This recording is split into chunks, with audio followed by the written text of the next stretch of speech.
The Chosen One's Journey by DragonWolf12. It was much later that night when Ash returned to the cabin. There, he found his mother and Professor Oak waiting with his friends. He gave the professor a severely beat-up Charizard's Pokeball, with an explanation about how it happened and why. Professor Oak nodded, and promised to heal Charizard himself before sending him back to the lab for some relaxation. At this, Ash let out a sigh of relief. He really didn't want to deal with Nurse Joy's admonitions about the Charizard's condition. His two dragons were pretty beat up too, but their fire resistance protected them somewhat, and Ash could push it off as an intense training session between the two. As Ash got ready for bed that night, Mewtwo entered his mind for another conversation.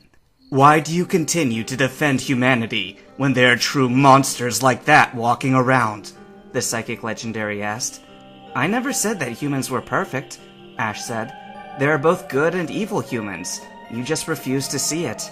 People like Brock, Misty, Richie, even Cynthia are good and only seek the betterment of both mankind and Pokemon." "But why allow people like that to continue living?" Ash sighed.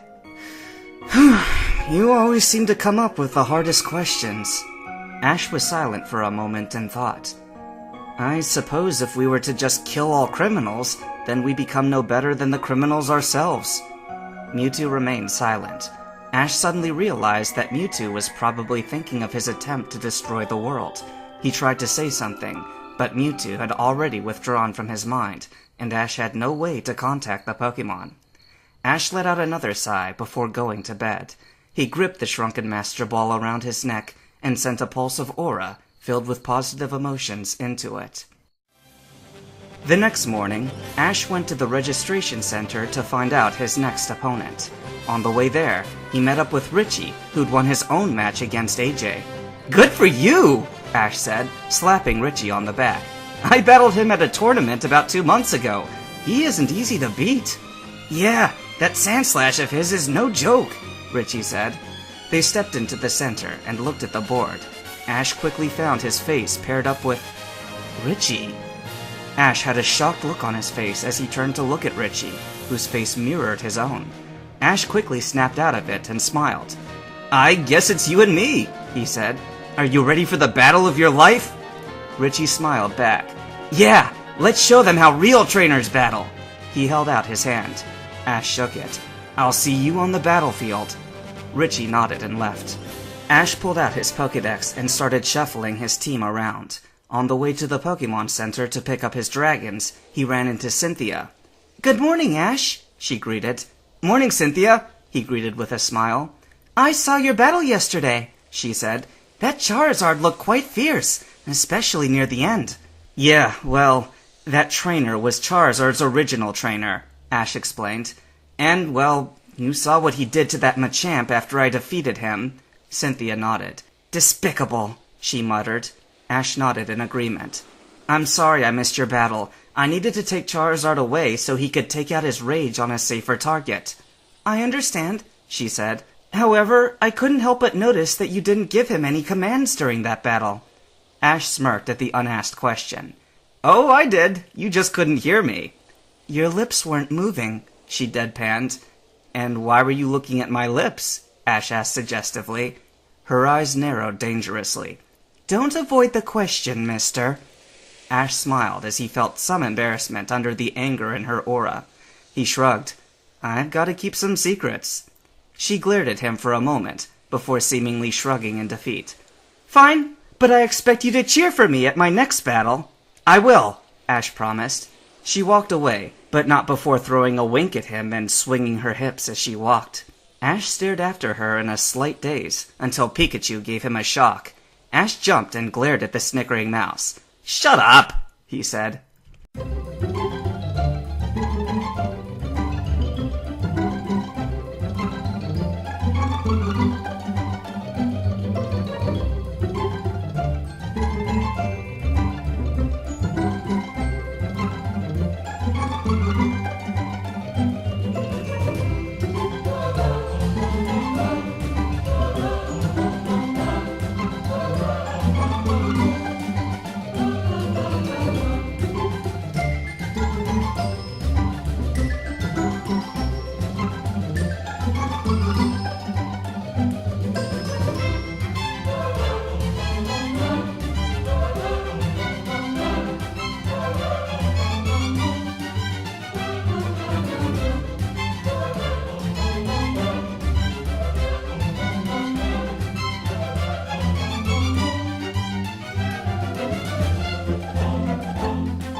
The smoke quickly faded to reveal Polly unconscious with a black eye.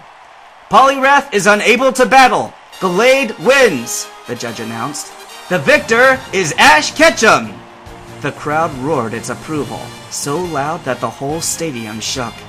Ash walked out and patted Glade on the shoulder. "Great job! To all of you," the last part was said in his head. Across the field, Richie recalled his Polyrath and let out a sigh. Then he smiled and walked out to Ash. "That was a great battle, Ash," he said. "Yeah, it was. You did really well," Ash said. "That was probably the hardest match I've fought in a long time." "Next time, I'm beating you, though," Richie said. Ash laughed. "I'm looking forward to it." They shook hands, and the crowd roared again. Later that night, Ash stepped out of the Pokemon Center with his Pokemon fully healed. "A good battle. I'm impressed," a voice said. Turning, Ash saw Cynthia standing behind him. "Thank you," Ash grinned, then said, "So, when's your next battle? I didn't notice it yesterday when I was looking on my matchup." "Not surprising," she replied. "I'm in the last lineup. First match tomorrow morning, right before the semifinals." "Well, good luck," Ash said. "I'll be rooting for you." "Thank you," she said. "And good luck to you in the semifinals. Even if I win, you won't meet me until the finals, assuming we both make it past the semifinals." "Well, in that case," Ash started, "I promise to meet you at the finals and give you the toughest battle of your life. Will you meet me there?" She giggled at his confidence. "Very well, Mr. Ketchum. I will meet you there." She shook his hand. They both laughed and parted ways. The next morning, Ash entered the Pokemon Center with a heavy heart. Mewtwo never made his appearance for their chat the previous night, and Ash was blaming himself. "Ash, you need to relax. I'm sure Mewtwo will contact you tonight," Venusaur said. "I think a good joke will help you lighten up," Gengar suggested. "Or maybe watching Cynthia battle," Glade said slyly. Ash scowled, even as his heart skipped a beat. He might have been young, but he could appreciate a beautiful woman. And Cynthia was truly beautiful, especially when she was battling. Of course, his Pokemon were easily able to follow his train of thought. "Ha! You like her!" Blastoise groaned. "Ash and Cynthia sitting in a tree," Pikachu began singing. Ash just groaned and tried to block it out, now sorely regretting bonding to all of his Pokemon. His Pokemon gave mental high fives, glad to have broken Ash of his funk about Mewtwo. True to form, Cynthia won her match. In fact, it wasn't much of a contest, and Ash privately wondered how the guy had even made it to the quarterfinals, or if Cynthia was just that good. With the quarterfinals over, the 4 remaining trainers made their way to the Pokemon Center to discover the semi-final matchup. When Ash entered the Pokemon Center, he glanced at the board and noticed that the lineup was already posted. He was in the first match later that afternoon, and his opponent... Ash blinked. "I didn't even know he was here. How did I miss him?" "The all-observant Ash Ketchum never noticed me. I'm insulted," a familiar and playful voice said behind him. Ash just grinned and turned around. "Apparently, you're just not that noticeable. Or you were hiding from me. Scared? Of you? In your dreams," his opponent replied. Ash laughed. "It looks like we'll finally be able to break our tie. Are you ready for the battle of your life?" "You bet. I'll see you this afternoon." He started walking away. "Good luck. You'll need it against me." Ash laughed and shook his head. Out of all the people who could have been his opponent, it had to be him, Steven.